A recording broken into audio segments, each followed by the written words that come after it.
Mary continues the N.J. Dawood translation of Al-Quran, and we'll have some adjustments and some comments, of course. In the name of Allah, the Compassionate, the Merciful. Kaf Ha Ya Ain Sad. An account of your Lord's goodness to his servant Zacharias. He invoked his Lord in secret, saying, Lord, my bones are enfeebled, and my head glows silver with age, yet never, Lord, have I prayed to you in vain. I now fear my kinsman, who will succeed me, for my wife is barren. Grant me from yourself a son, who would be my heir, and an heir to the house of Jacob, and make him worthy, Lord, of your pleasure. Rejoice, Zacharias. Came the answer, you shall be given a son, and he shall be called John, a name no man has borne before him. How shall I have a son, Lord? Asked Zacharias, when my wife is barren and I am well advanced in years. He replied, Thus did your Lord speak, that is easy for me, even as I brought you into being when you were nothing before. Lord, said Zacharias, give me a sign. Your sign is that for 3 days and 3 nights, he replied, you shall be bereft of speech, though otherwise sound in body. Then Zacharias came out from the shrine and exhorted his people to give glory morning and evening. And this is one of those chapters you really need to hear in its original, the end rhyme and the in rhyme, and then there's a break with a change of subject, sort of a better version of the dubstep or whatever that people are into. Oh, I don't know even know if that's fad anymore. To John we said, observe the scriptures with a firm resolve. We bestowed on him wisdom, grace, and purity while yet a child, and he grew up a righteous man, honoring his father and mother. And neither arrogant nor rebellious.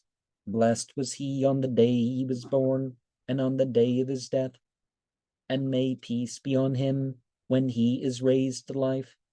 And you shall recount in the book the story of Mary, how she left her people and betook herself to a solitary place to the east. We sent to her our spirit in the semblance of a full-grown man, and when she saw him, she said, May the merciful defend me from you. If you fear the Lord, leave me and go your way. I am your Lord's emissary, he replied, and have come to give you a holy son.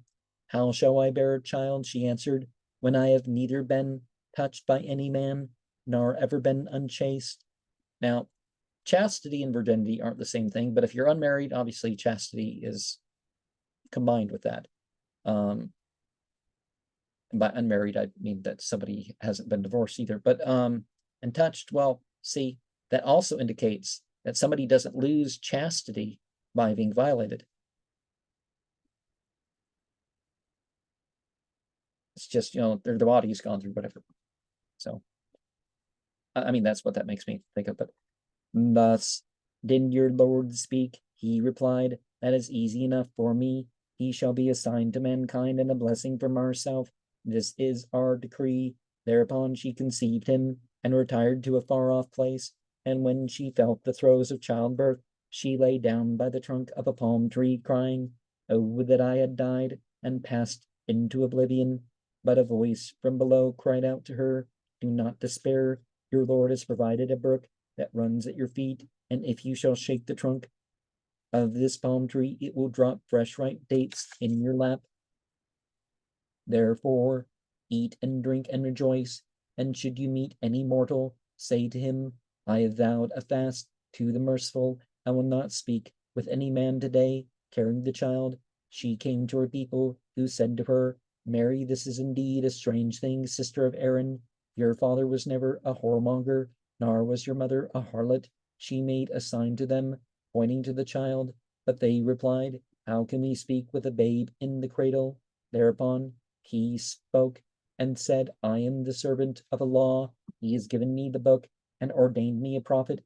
His blessing is upon me wherever I go, and he has exhorted me to be steadfast in prayer and to give alms as long as I shall live. He has exhorted me to honor my mother and has purged me of vanity and wickedness.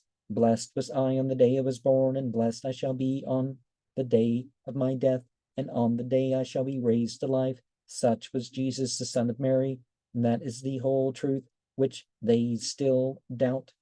God forbid that he himself should beget a son. When he decrees a thing, he need only say, be, and it is. God is my Lord and your Lord, therefore serve him. That is the straight path. Yet are the sects at odds among themselves. But when the fateful day arrives, woe to the unbelievers. Their hearing and their sight will be sharpened on the day they appear before us. Oh, and then we're going to return in a couple of verses to the okay, the ending. Brother of Aaron are the males of the priestly tribe. Sister is the female as a group. And, we're not saying that Mary was somehow Aaron's sister, literally, that generation, but, people try to twist and throw things in. Well, perhaps to hear a story. Well, it's like people had the same name, right? It wasn't that one person had a name and no one ever had that name again. You pretty much assume that someone's going to have that name again. So that's another way of looking at it too. It was just some Aaron at the time. Warn them of that woeful day when our decree shall be fulfilled, while they heedlessly persist in unbelief. We ourselves shall inherit the earth, and all who dwell upon it. To us they shall return. You shall also recount in the book the story of Abraham. He was a saintly man, and the prophet. He said to his father, why do you serve a worthless idol, a thing that can neither hear nor see? Father, things you know nothing of have come to my knowledge. Therefore follow me, that I may guide you along an even path. Now see, parents could guide children, children can guide their parents, but it's not about their own wishes as far as this moral thing, right? And I see people so miserable because they feel like if I can't boss people around, then, but then if they're alone, same thing, right? Father, do not worship Satan, for Satan has rebelled against the Lord of mercy. Father, I fear that a scourge will fall upon you from the merciful, and you will become one of Satan's minions. He replied, do you dare renounce my gods? Abraham, desist, or I will stone you. Be gone from my house this instant. Peace be with you, said Abraham. I shall implore my Lord to forgive you, for to me he has been gracious, but I will not live with you or with your idols. I will pray to my Lord, and may my prayers to my Lord not be in vain. And when Abraham had cast off his people and the idols which they worshipped, we gave him Isaac and Jacob, each of them we made a prophet, and we bestowed on them gracious gifts and high renown. In the book tell also of Moses, who was a chosen man, an apostle, and the prophet. We called out to him from the right side of the mountain, and when he came near, he communed with him in secret. We gave him of our mercy his brother Aaron, himself a prophet, and in the book you shall tell of Ishmael. He too was a man of his word, an apostle, and the prophet. He enjoined prayer and almsgiving on his people, and his Lord was pleased with them. And of Idris he too was a saint and the prophet, whom we honored and exalted. These are the men whom Allah has been gracious with, the prophets from among the descendants of Adam, and of those whom we carried in the ark with Noah, the descendants of Abraham, of Israel, and of those whom we have guided and chosen. For when the revelations of the merciful were recited to them, they fell down on their knees in adoration.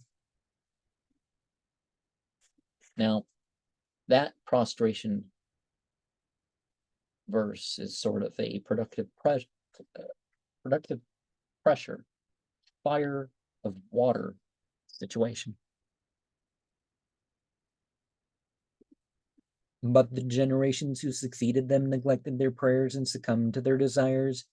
These shall assuredly be lost, but those that repent and embrace the faith and do what is right shall enter paradise and shall in no way be wronged. The gardens of Eden, which the merciful has promised on trust to his servants, his promise shall be fulfilled. There they shall hear no idle talk, but only the voice of peace, and their sustenance shall be given them. Their morning and evening, such is the paradise which we shall give the righteous among our servants to inherit. We do not descend save at the bidding of your Lord. To him belongs what is before us and behind us, and all that lies between. Your Lord does not forget. So the light beings, this talk about, the people who invoke the light beings, is like, well, they respond to invocation of God. So leave out their names and whatever they're ordered to rise, ascend, do something between, that's what they're going to do.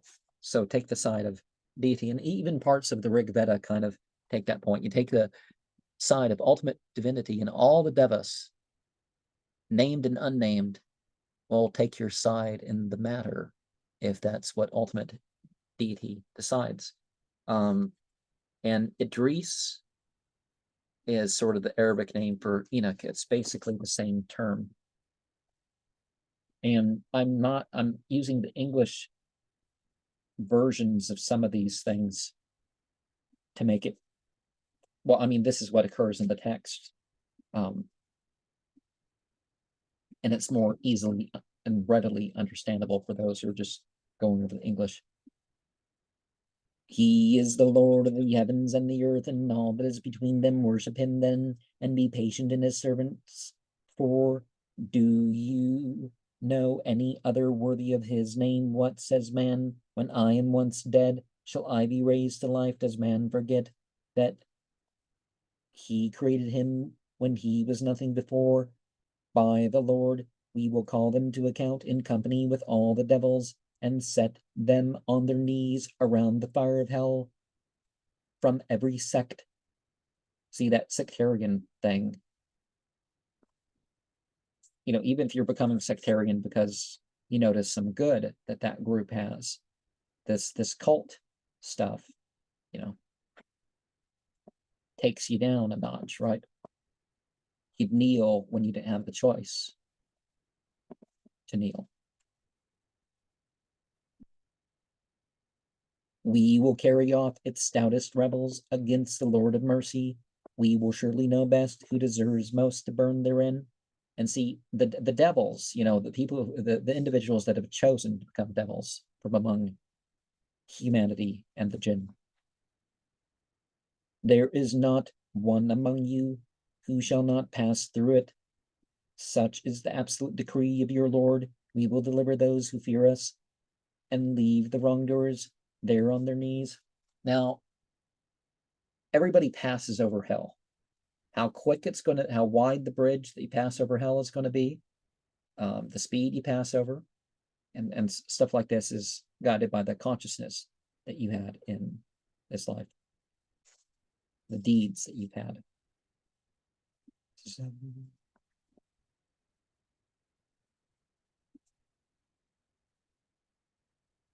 When our clear revelations are recited to them, the unbelievers say to the faithful, which of us two will have a finer dwelling? and better companions. How many generations have we destroyed before them, far greater in riches and in splendor? Say the merciful will bear along with those in error until they see the fulfillment of his threats, be it a worldly scourge or the hour of doom. Then shall they know whose is the worst plight and whose the smaller following. Allah will add guidance to those that are rightly guided. Deeds of lasting merit shall earn you a better reward in the sight of your Lord and a more auspicious end. Mark the words of him who denies our signs and who yet boasts, I shall surely be given wealth and children. Has the future been revealed to him, or has the merciful made him such a promise? By no means we will record his words and make his punishment long and terrible. All he speaks of, he shall leave behind and come before us all alone. They have chosen deities other than Allah to help them.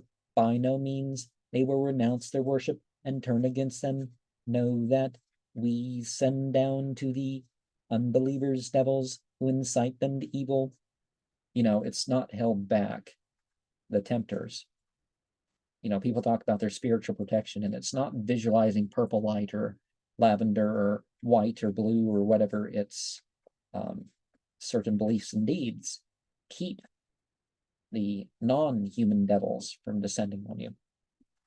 Well, sometimes the human devils too. Therefore, have patience. Their days are numbered. The day will surely come when we will gather the righteous in multitudes before the Lord of mercy and drive the guilty to hell in thirsty hordes. None has power to intercede for them, save him who has received the sanction of the merciful. Those who say the Lord of mercy has begotten a son preach a monstrous falsehood, at which the very heavens might crack, the earth break asunder, and the mountains crumble to dust, that they should ascribe a son to the merciful when it does not become the Lord of mercy to beget one. There is none in the heavens or on earth, but shall return to the merciful in utter submission. He has kept strict count of all his creatures, and one by one they shall approach him on the day of resurrection. The merciful will cherish those who accepted the true faith and were charitable in their lifetime. We have revealed to you the Koran in your own tongue, that you may thereby proclaim good tidings to the upright and give warning to a contentious nation. How many generations have we destroyed before them? Can you find one of them still alive, or hear so much as a whisper from them?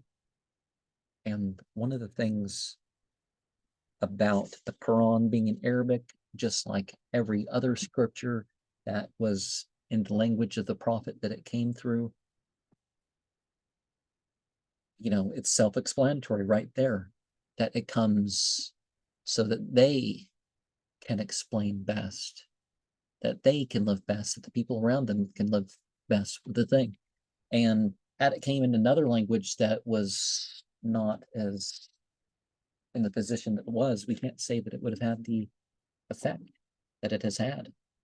It's not saying that Arabic is superior or something like that. It's just the Quran is. Whatever previous scripture, other Qurans that weren't Arabic Qurans, the Aramaic Quran to Moses, and stuff like this, that there's that way of speaking too.